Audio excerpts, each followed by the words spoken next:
Now you might object, wait a second, I read the Gospels, Matthew, Mark, Luke, John, and there seems to be many contradictions.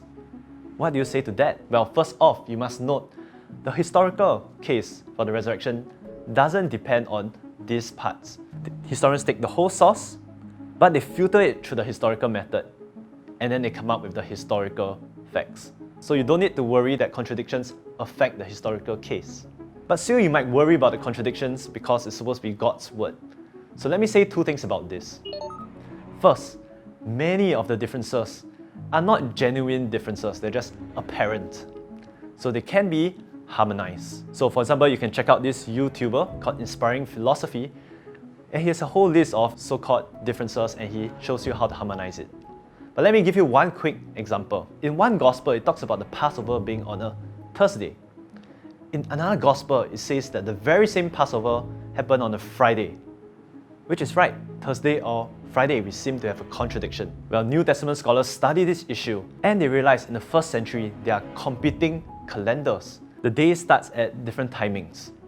And so, they say, this gospel is using this calendar and the other gospel is using another calendar.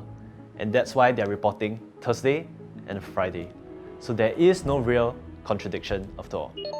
But the second point, perhaps there are genuine contradictions and differences in the Gospels. But that is not necessarily a problem because of literary devices. Now, Michael Licona has argued in his wonderful book, Why Are There Differences in the Gospels? And he says the Bible is very similar to first century Greco-Roman biographies. And those biographies, they use certain literary devices that allows them to alter minor details in order to bring across certain points or purposes.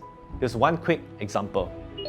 In the Gospel of Mark, we have the story of Jesus. He goes up to the fig tree, he curses it, and then he and the disciples go away, and the next morning, when they all come back, the fig tree is withered. That seems to say it took a while to happen. But in the Gospel of Matthew, Jesus goes up to the fig tree, he curses it, and it withers. It seems to be immediate there and then. Which is it? A long period of time? Or did it happen there and then? Michael Licona argues that, well, it took a long period of time, but Matthew tells the story shorter. He uses a technique called compression, where you don't need to give the full details of all the time, but you can compress the time to tell the shorter story. And this is not considered an error, simply because we have to read those documents as first century documents, and we shouldn't be reading these documents as 21st century historical reports. So these contradictions are not a problem for the Bible being God's word.